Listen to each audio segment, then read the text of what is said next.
Hello, everyone, and welcome to CineKuest video. Today, we're going to be talking about two movies that are quite similar, released not too far apart from each other, reaching two completely different demographics. Right. Yeah. And we're going to talk about that.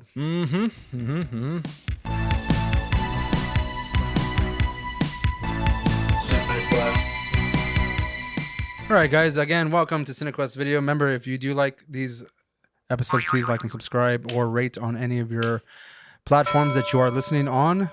It's greatly appreciated. Yeah. My name is Ray. Yep. I'm here with Roland. Tis I. And we are talking about Willys Wonderland. Yeah. And the recently released Five Nights at Freddy's. If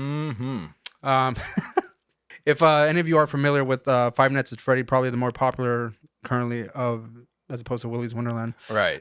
They have pretty similar plots and are basically kind of like a light-hearted horror movie. Even though supposedly the directors, producers, people that worked on Willys they said that it had no inspiration or anything to do with Five Nights at Freddy's.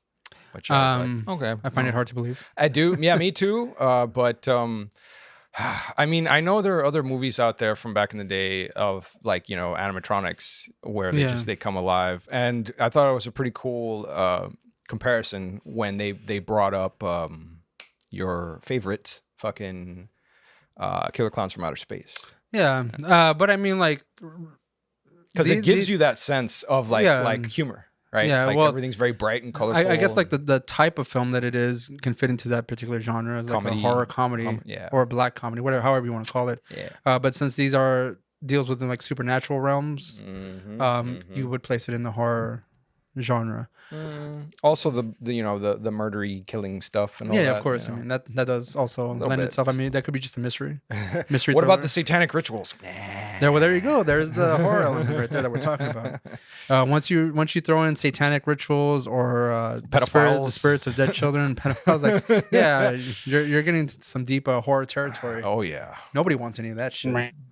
But these two films in particular do have some pretty glaring similarities. Yeah. As far as like the fact that they're both take place in an abandoned, it almost seems like an abandoned Chucky Cheese. Yeah. kind of thing. Yeah. And they both have an antagonist who is kind of either, in Nicolas Cage's point, just kind of like a drifter.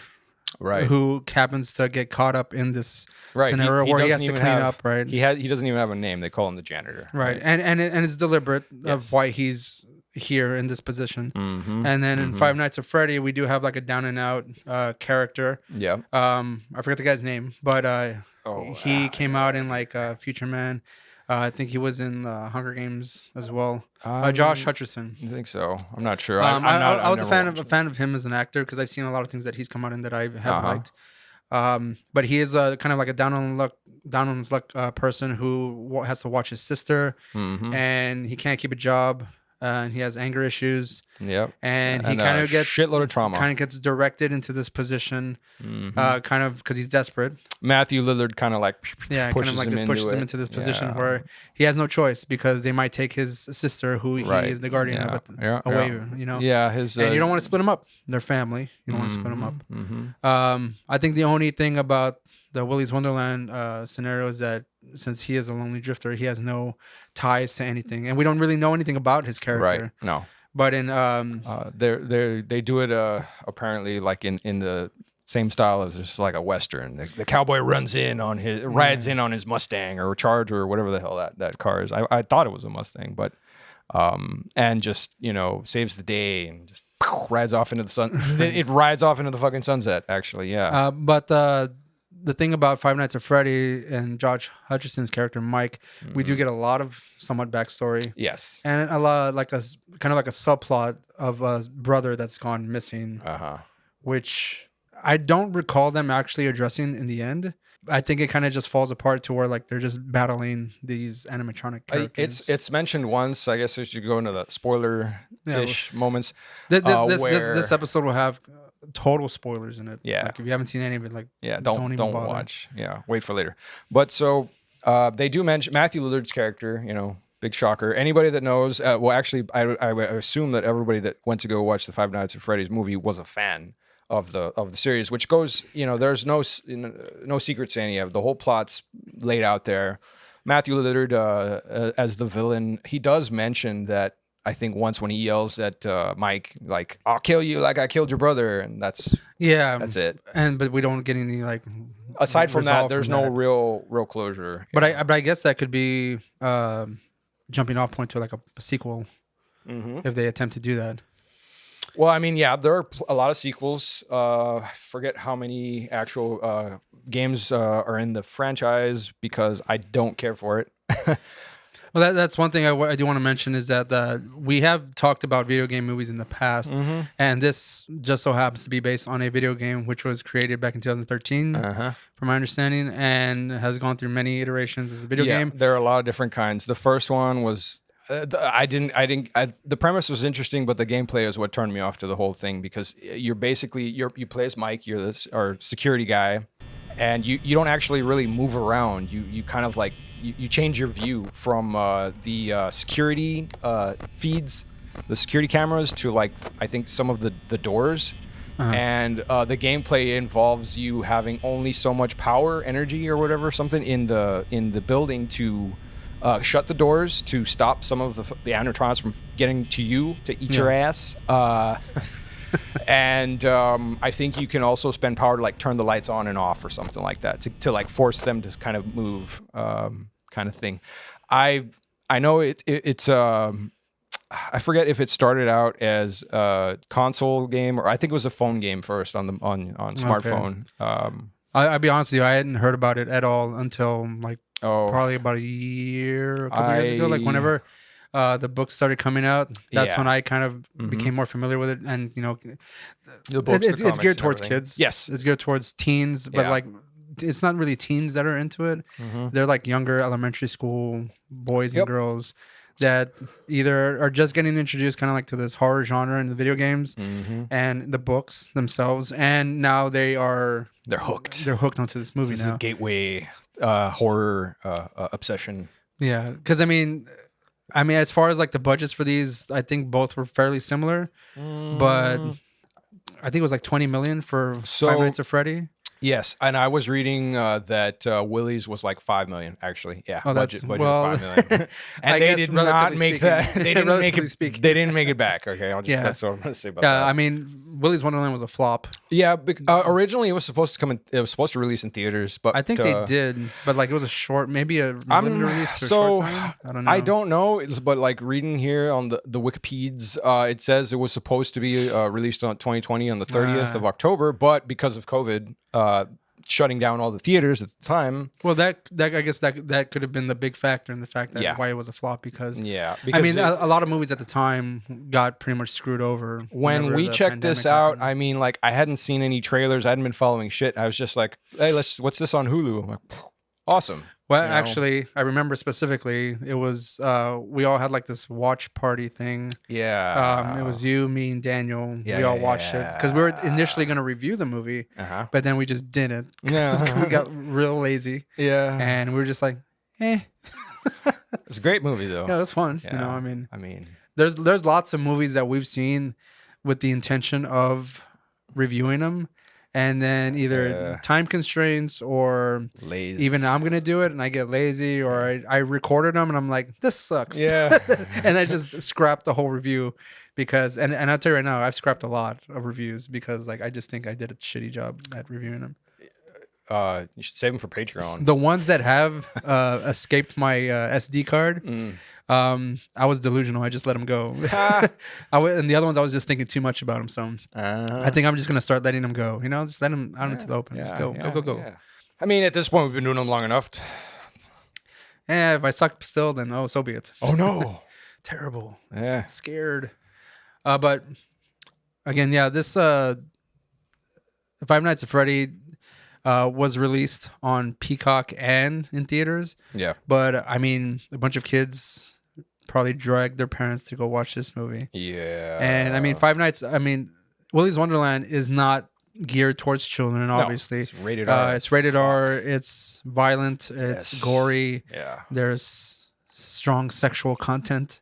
Oh yeah, Yeah, there is. It's like one scene that kind of happens quite a bit. You know, like woman riding man. Yeah, and then we like keep the camera's like rotating around them. It's doing a Matrix thing minus the slow motion and shit. Yeah. Oh, that was funny and awkward. Like awkward. Guys, yeah, like I get it, right? But the thing is, we kept on. We would cut away from that, do something else, and then come back to that. Yeah, and still the camera's still fucking turning around. And you know what? I mean, you know what? We as adults, we take this strong sexual content for granted. Yeah, you know, it's just so available to us. Yeah. The struggle is real.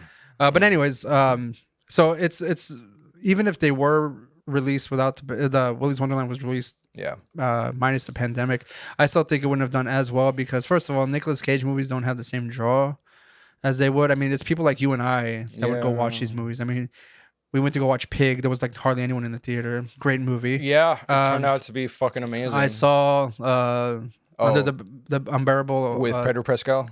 That was also fun. I need to watch that one. Yeah, that looked great. And there's another movie coming out recently with Nicolas Cage, which was Dream Scenery or something like that. I haven't seen it yet, but I hear it's pretty interesting. So, I mean, again, the people that go watch Nicolas Cage movies are people like you and I, like our demographic. Like that's who we go to see. And not because we're expecting anything good. We're just expecting psychotic rage cage. We just want to see, and it's always great. Oh, and Renfield too. That was another one. That's right. He's been doing so many movies lately that they're like dream roles for him and shit. You know, apparently he'd really been wanting to play that version of Dracula. And I mean, since he was a kid or something. I only saw recently a CGI version of him in The Flash as Superman. Right, exactly. Jesus Christ. He wasn't even aware that they did that with him. Like they changed his scenes completely apparently from what he, filmed. I'm pretty sure the movie itself has gone through like many iterations before it finally released. I need to get around to check. They're doing damage control with that movie. Sack of movie. But no, like for Renfield, supposedly to get the teeth, I think I told you this, to get the teeth to fit, he actually like filed down some of his actual fucking teeth. Oh, I didn't know. That's crazy. Yeah, and it's just like, yep, okay, that's Nick Cage. He's crazy, awesome, and I mean now he's supposedly going into TV, which like, what is he gonna do? I will say about the quality of both of these films, I think it's fairly high quality. They did use a lot of practical effects, which is great. I'm glad they used both movies. Both movies. Yes, they did. I as we were watching like a behind the scenes kind of Willys Wonderland, I noticed that they use a lot of like puppetry and people in costumes. Right. And from what I could see, that a lot of the CGI that they did was actually people in green costumes. Manipulating the puppets, and maybe some of the CGI blood too. Yeah, maybe. I mean, yeah, or the blood itself. Excuse me. And surprisingly, when watching Five Nights at Freddy, finding out that they were a Jim Henson, right? Kind of a costume. It's Jim Henson's. What's the name of the? Is it the? Oh shit! I always forget the name of it. It's just the Jim Henson some shit. Jim Henson puppetry shit house. Yeah, there we go. No, I mean the effects and the puppetry they're amazing. They're really really good. Yeah, and so much so that there was a point in time where I was like, this has to be CGI, right? It just looks too good. Mm-hmm. I mean, it's just the high quality of cinematography and stuff like that. Some probably some really, really cool filters over the... Yeah, that's why cinematography, filters, lighting, all that kind of stuff just makes the actual puppets look I do remember, amazing. like, so that was something that I really liked about this movie. Because I went in there like, again, this movie's not for us. We kind of went in there, I was like, we're not going to like this movie because, again, not geared towards... And it was actually, pretty well done. Like you were saying, like the fucking cinematography, the production value of this movie, like damn it, it's a lot of the shots that they use were fucking cool. Like they were great angles, and the color, was just very sharp, but like still very dark too. It was like, what the hell? Like there was just so much clarity in there. It was very, very cool. I mean, campy as cheesy as hell, but like that's course, I would love that stuff to begin with. Is it like the Jim Henson Company? I can't get it out of my head, dude. I can't get that. Jim Henson something or other, some such. I will find this. You know, you would think that after years of like seeing Jim Henson things, that we would actually know the name of it. But here we are in our brain dead ways, old as shit, completely forgetting what the name of this Jim Henson. I gotta write is. this shit down. What's wrong with you? How dare you? No. Who cares? I care. Fuck. Keep looking until you find it. I'm gonna speed this up so like people can see like how long it takes for us to find the name of this shit. No, fuck off. Okay. No. Yes. Jim Henson's Creature Shop. Did it? You would yeah. I don't understand why we. I don't either. It's so dumb, but whatever. Hey, we made it there in the end. Hooray! We got there, guys. Fun time. We did it.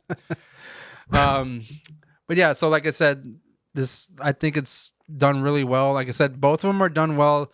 The Willys Wonderland does have a little bit lower quality, you can tell, but it's not by much. You know, you could tell they really still worked on a lot of those puppetries. It's more indie film sort of looking, but still done really well though. No, it's pretty cool. Like especially the soundtrack. I really liked the score for the movie, how it was scored. It's just again, I didn't know this until we watched the little videos about it, but they sort of pitched it as like a Western.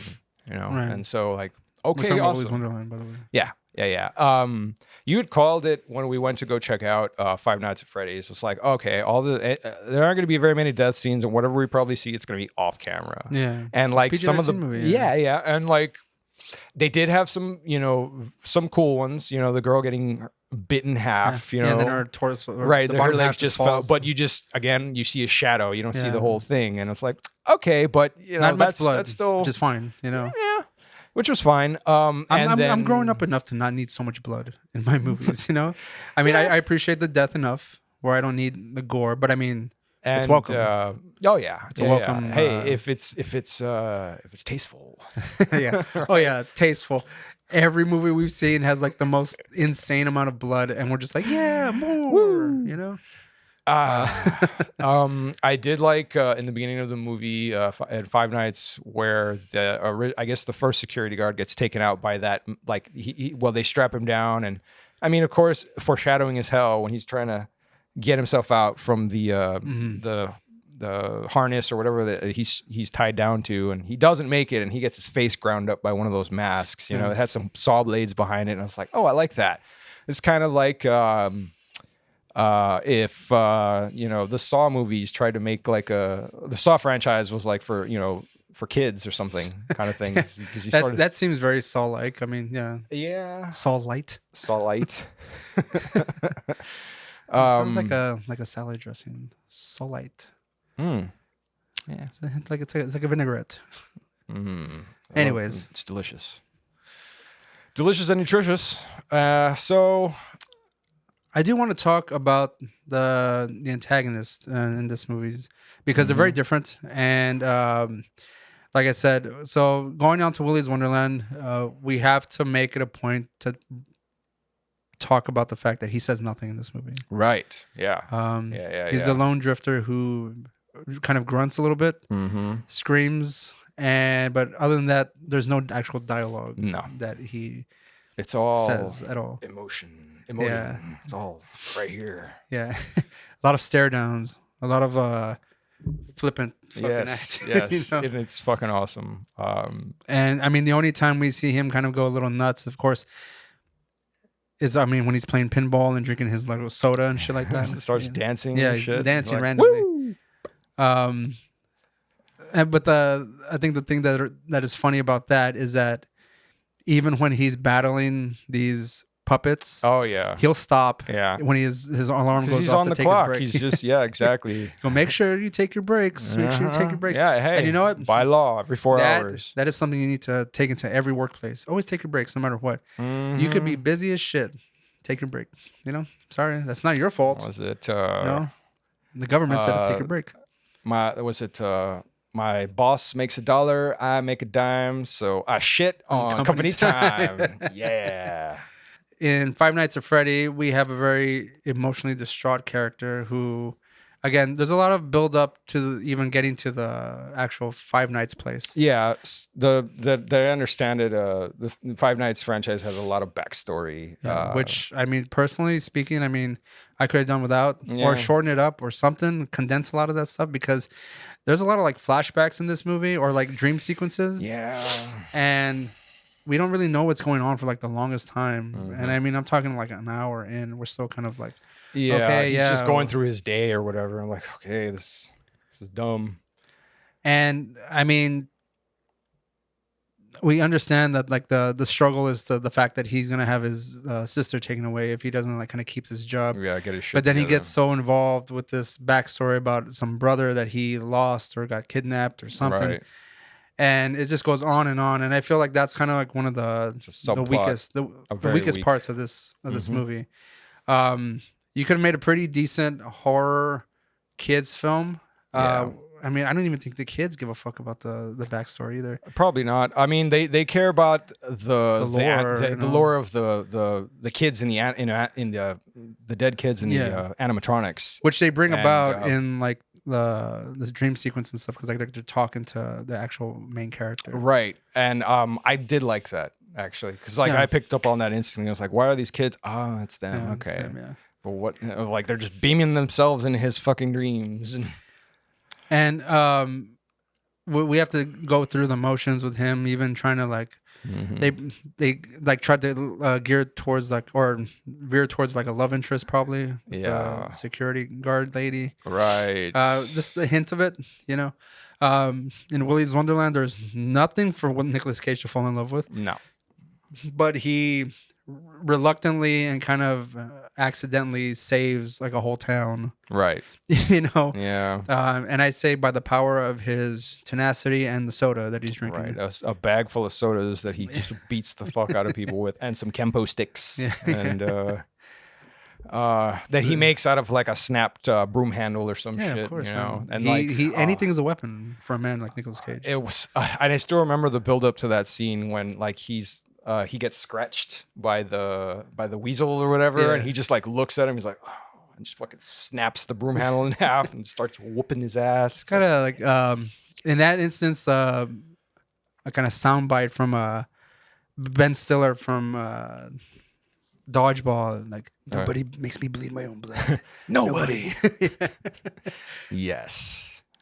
But what would you say was the better character? I mean, I know we're gonna say Nicolas Cage. Yeah. I mean, I'm just speaking for both of us in this sense, but I mean, it seems like there's not even a contest here. Like, no, there isn't. But I will say I really like Matthew Lillard as a villain. He's always he's always entertaining. He's always. I mean, it's funny. It's goofy. Him as a villain, like, because he has that like psycho fucking face and shit, and he comes out and just like, yeah, you know, he literally is playing the same guy he did in Scream. Oh yeah, you know, like, like if you just take Matthew Lillard out of that costume in Five Nights at Freddy, or just even put him in the costume and fucking Scream. I'll be right back. Yeah, it's the same. Actually, guy. What does he say in this one? I always come back. Yeah, there we go. That was a throwback for sure. Yeah.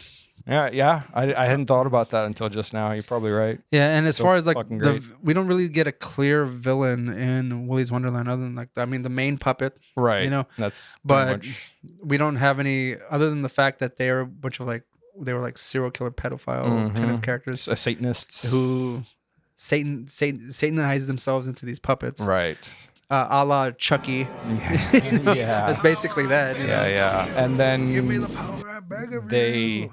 Yeah, the locals sort of enter into an agreement with them to like sacrifice people to them so that they can stay in. Well, so they can stay inside that place, because if they don't feed, they're gonna come out and start looking for people. Yeah, that kind of thing. But it's like Nicolas Cage just fucks them all up by himself. I'm like, yeah, but he doesn't question it at all. He's just like, oh, it's just part of the job. Yeah, that's true. Actually, when he kills the first one, he goes and changes his shirt and then like gets a trash bag and fucking just puts him in there and he just changes his shirt multiple times throughout If it gets dirty, he changes it to another one, you know? Yeah. And he takes his breaks, plays his pinball, listens to his music, whatever the fuck. Drinks his grape soda. Delicious. The fact that he drinks, you know, it kind of made me a little nauseous, like rewatching this movie. Oh. Because he's drinking so much soda. Yeah. And I'm assuming a span of like, let's say 8 or 9 hours, maybe 10. Yeah, he gets say 10 hours. I mean, and he's not eating anything. Nope. And he's just drinking grape soda. I'm just like, the amount of sugar this man is consuming. Maybe that's the strength he gains his strength for fighting these fucking characters. But it made me feel a little sick. I'm not gonna lie. He drinks those for his to help keep his sugar levels elevated. You know, he's got a fucking he's diabetic. He's got an insulin issue. That's it, You know, most people eat the little orange slices or whatever, but not Nick Cage. He drinks grape soda. That's right. He plays pinball. As far as like kills in this movie, again, as I would say, Willys Wonderland takes the win for that one. Mm-hmm. They're gorier. Yeah, they are. I'm trying to think about how all the kids die. Mostly, some of them are just kind of You know, I mean, like, because again, I'm thinking about compared to Five Nights at Freddy's with basically at the end of the movie how like they show all the other people that were there and they're all just dead, like corpses in a room rotting and stuff. And I was like, okay, that's kind of nifty. But let's see, in Willys there's that kid who gets his neck snapped by the frog bitch. There was the couple banging in that one room and they get they get their intestines like ripped apart. Oh yeah, they get fucking disemboweled. Yeah, they're just kind of like scratched up and just like. Yeah, it's pretty intense, you know. It's pretty good. How does the sheriff die? She gets chopped in half. Yes, that's right. Yeah. She gets fucking chopped in half. Just yeah, I know you're right. It is. It's coming back to me. It almost seems like for us to compare at this point, like it almost seems not fair because again, they're for different people. Yeah, they are for different people, and it's not to say like they both have their good elements, but we're leaning towards Willys Wonderland more. Yeah, I mean, because it's just more schlock to enjoy. Yeah. Five Nights is supposed to be, I guess, a bit more involved, and it is. They're very Street Fighter level. Amazing. Gotcha. All right, then. It almost seems like when we were kids and we were watching Mortal Kombat for the first time. Because Mortal Kombat's PG-13 also, right? Yeah. I think so. Yeah. There was no like real blood in that movie either, which there should have been. Yeah. You know? Should have been a lot of it. There should have been a lot. Well. Way more gory. You know, if they had made Mortal Kombat rated R, I mean, maybe it wouldn't be as cheesy as it is now. And we wouldn't have that... some of us has more nostalgia for it than others. Yeah. And I'm talking about us. I think you guys have more nostalgia for it more than I do because there's a lot more elements in that movie that I find I'm more critical over. You mean how awesome Christopher Lambert is? The worst part of the movie. Though I love Christopher Lambert. I don't think so. Yeah. Yeah. That's great.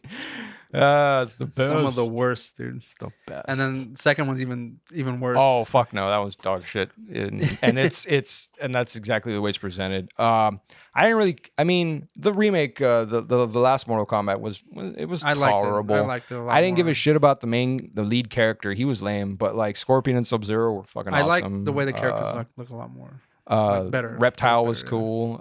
Yes, they do. They look better. They look much better. Kano was funny as fuck. I didn't really give a shit about much of anyone else necessarily.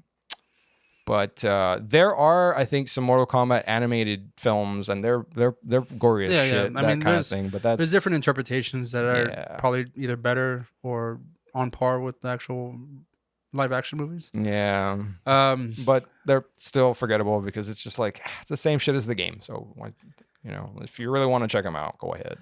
And as far as like the money behind these films, I mean, like I said, they kind of are on par. So I think they pretty much are on the same line with each other. as with the quality of the film itself. The one thing I did want to talk about is also the movie poster and which one's better. Oh. And I mean, if you've seen the Willys Wonderland poster, it's literally almost like a screenshot of the movie, and then they kind of put everything around Nicolas Cage. And then of course we have the Five Nights at Freddy film that has like them fanned up like the characters, like see faces or whatever. If we're looking here at this Willy Wonderland poster, this is a cool poster. It's a cool poster for sure. It has a very trying to find the one for Five Nights. Dark Crystal / Labyrinth kind of like vibe to it, Okay. But the Five Nights at Freddy poster, I don't know if you can find it. Not really. Just go on Google and type in Five Nights at Freddy. It'll come up. My keyboard is like, wait the fuck over there. Well, look, I'll show you here. Oh, yeah. Right, and I'll bring it up on the screen all here. right. I thought it was just like all of the puppets' heads or whatever, sort of like arranged around a ring. Well, yeah, that's what I'm saying. Like they're kind of fanned out. So like you have like the first person in front. Yeah. And then they coming behind it. Like, I kind of like it. I mean, it's cute. I mean, like I'm not lie to you. I like the Five Nights at Freddy poster better. Oh yeah.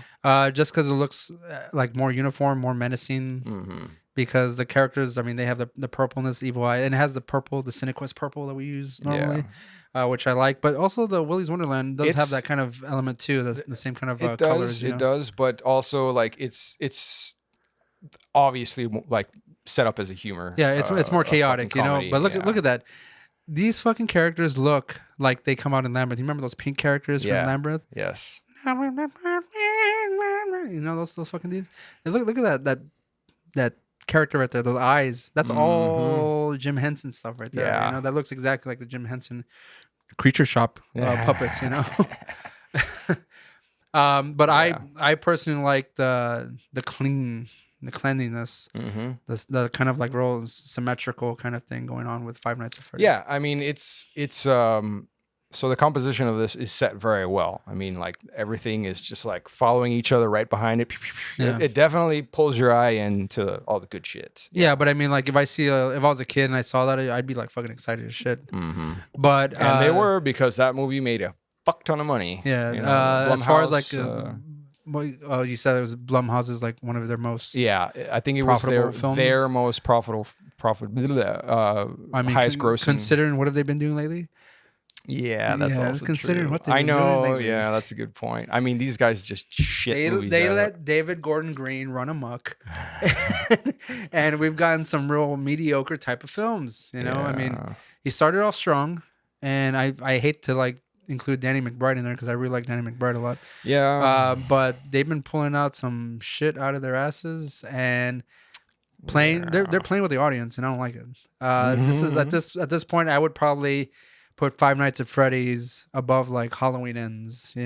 Oh, most definitely. Yeah, I can see that. Yeah, I can see that. Because I mean, there was a lot about that it was like fuck off. All right. I mean, like the critics for Five Nights at Freddy's have obviously panned it because, I mean, again, it's not made for the adults; it's made for kids. Right. And I mean, taking that into account, it's a fairly decent movie. If I was a kid, I'd probably be into it. Mm-hmm. In fact, if I was a kid, it'd probably be one of my favorites.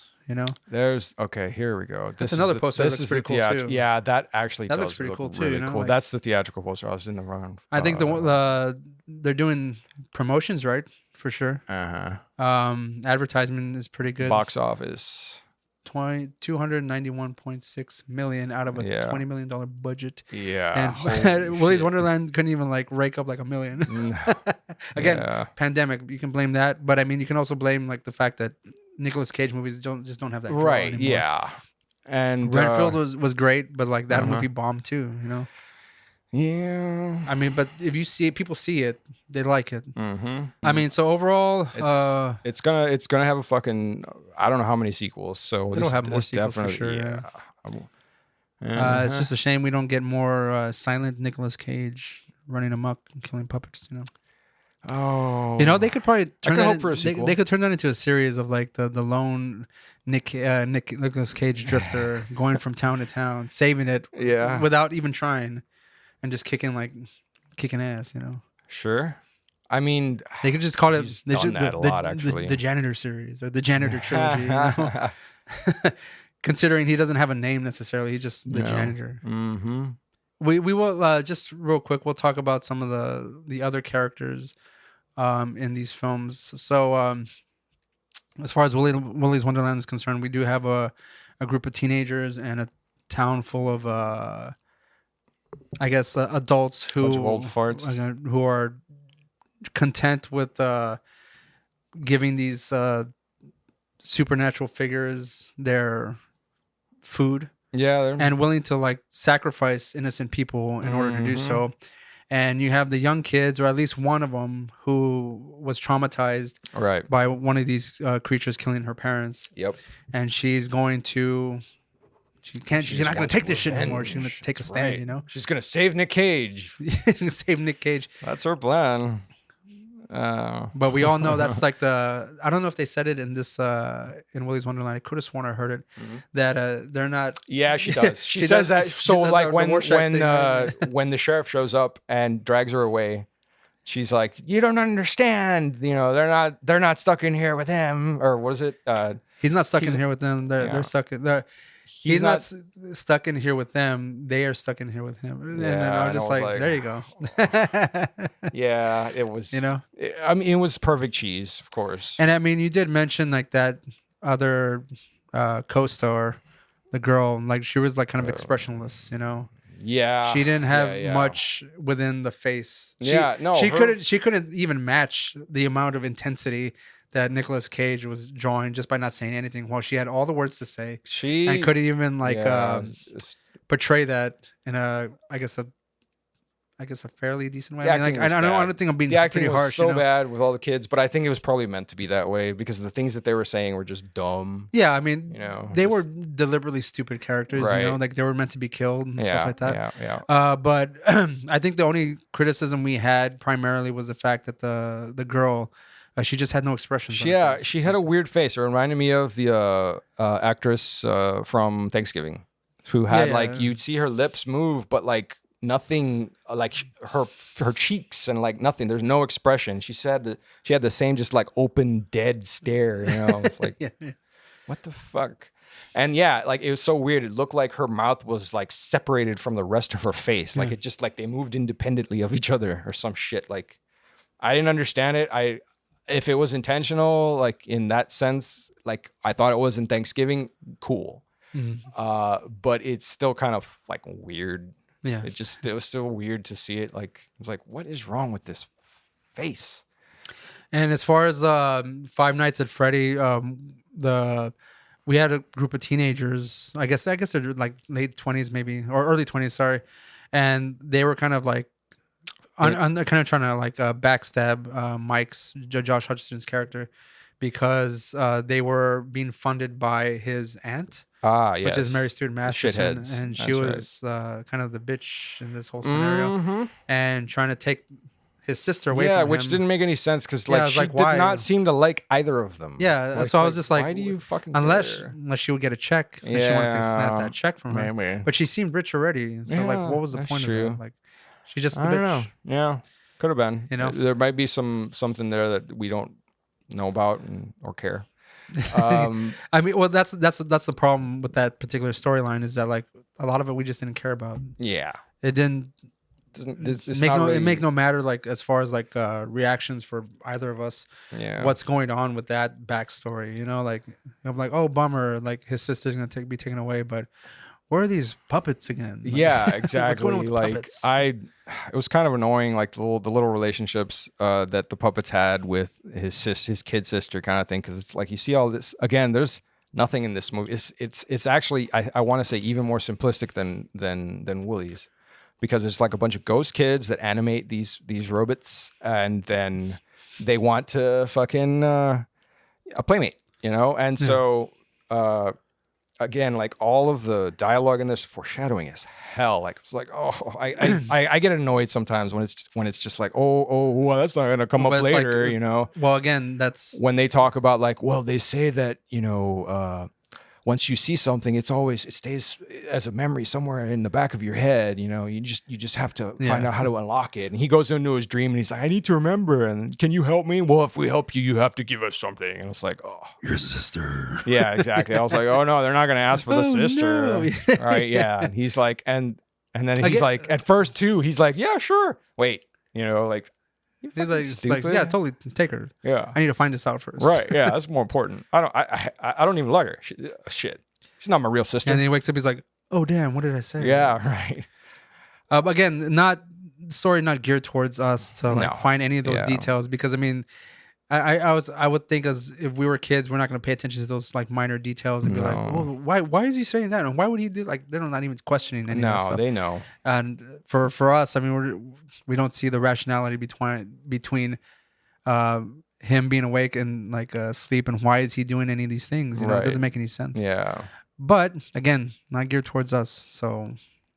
I mean, he takes his dreams very seriously. You got to take the story just as face value and not really think too much about it, because again, not geared towards us, geared towards kids primarily. And as long as things are mentioned, again, if I was an adult watching Mortal Kombat, I would be here picking the shit out of that movie. But as a kid, we're just happy to see our characters that we like up on the screen and brought to life, you know? Yeah. And that's what this is doing too. Again, I mean, I'm pretty sure people who have never seen Mortal Kombat and they watch it now at their age and be like, this movie's fucking stupid. Like, it doesn't make any sense. They're like, what do you mean it doesn't make sense? Absolutely makes sense. Don't you see they're in like this other world now? Like, flawless victory. But anywho. Fatality. Get him. So, I mean, after all that, Willys Wonderland, personally, I think is a better movie. Yeah. Five Nights at Freddy is an okay movie. Yeah. It is kind of boring at some parts. The storyline I couldn't really care for. Animatronics are great. The effects, the practical effects, I'm glad they did that. Just goes to show you that practical is usually the way to go. And they've overdone a lot of CGI. Unless they can't really do any of those things. If they can't do it, it better be something ridiculously awesome. Yeah, like, and you better make it good. Good fucking reason for not doing that shit. Yeah. Yeah, think of one of the better Marvel films. Whenever they do CGI and it looks really good, do it that way if you can. If you don't have the money, do practical. Even if it looks kind of cheesy, like, people usually will like forgive that. Yeah, I know I will. I'm not sure. I mean, I'm still forgiving Clash of the Titans, like the original one, and the fucking claymation shit that comes out of there. Yeah. You know, I'm just like, whoa, like, this is thrilling. And it looks like garbage, you know? But I mean, at the time, it was great. Innovative, you know? It's the best. It's the best. Or Sinbad. Oh, yeah. All those cheesy ass movies. Yeah. Overall, Roland, do you agree or do you disagree with me regarding which is the better film? I do agree with you. There's just so much about Willys that, I mean, because again, it's a fucking comedy horror. So I'm definitely going to go for that over just a straight, like, you know, kid horror. But there's a lot I think that we can appreciate about Five Nights at Freddy's. Yeah, for sure. I think it's a really cool, like you'd mentioned before, it's a very cool movie to just sort of get kids into horror movies, introduce them, sorts of things. Yeah. And I mean, it's not scary. It's not like there's any real surprises, because most of all these guys, this series has been around for almost 10 years. So like, you know, most folks are aware of it. I would say at this point, the kids have invested more time into this property than, I mean, any of us did, like, as far as like before a movie came out like Mortal Kombat or like Street Fighter or any of these other video game movies. Yeah. And I think if they've invested that much time, they're just going to enjoy the fact that it's on the screen. Yep. And I mean, I'm sure at this point, if they do make a sequel, they'll make it even better than this one. Hopefully. Hopefully. I mean, we got Mortal Kombat Annihilation, and that was shit. And I saw it in theaters, and we saw it, and we were just like, fuck yeah. So bad. It sucks. It's so bad. I love it. But yeah, we can appreciate how terrible it is. Unleash your animality. Oh, God. So dumb. Yeah. But, you know, we'll do some more of these kind of like comparing these movies. There was some I talked about briefly, and hopefully we can bring them to life as an episode, like Volcano and Dante's Peak. Armageddon and Deep Deep Impact? Impact. You know, just to Yeah. name at least 4 of those movies. Those actually came out at the same time, roughly. Like they were fairly. I think they came out the same year. Yeah. And it seems like in this instance, or those instances, like studios were just rushing to see who could get the disaster movie out first. You know. And I mean. Yeah, I mean, Hollywood, they follow those fucking trends or whatever. Yeah, That's why yeah. you see like a bunch of different, like certain types of movies come out at once, like the disaster porn. So all of those. Yeah. Or even if you see like the big budget Meg movies, and then you see all these like random ass shark movies coming out on, like Tubi. Yeah. You know, that's the version I'm used to getting, because I know when like big budget like movies used to come out, Yeah. used to go to like Video Stop or Hollywood Video, and then you see like the generic version of the one that's in theaters, and you're like, oh cool, $2. Yeah. Whoop. Or like I think it was like Independence Day came out, and then there was some like shit alien Yeah, invasion movie yeah, came there out was, too. there was, You there know? were a few of those actually. Yeah. I'm trying to remember some of them, but it doesn't matter. They're trash. Yeah, they're garbage. Yeah, sci-fi originals, baby. Yeah, that's the way to go sometimes. With a 6-pack. Yeah. Oh yeah. Don't watch those like Disclaimer. Yeah, hold on now. Watch with alcohol. Do not do this. Yeah. Do not watch sober. No. But yeah, so if you do like this video, please like and subscribe, and also rate on any of the platforms that you're listening to. Be sure to check out any of our Patreons if you want to support us in any way, or you can get a shirt, kind of like the one I'm wearing somewhere in here. Yeah, you can see it. It's in there. It's in there somewhere. Right. We have some of those that you can purchase if you like. And again, just thank you for watching. And if you have any suggestions for 2 movies that are similar, or just a movie that you want us to react to, or just review, Yeah. put it in the comments and we will check it out. See what's up. Peace. Later.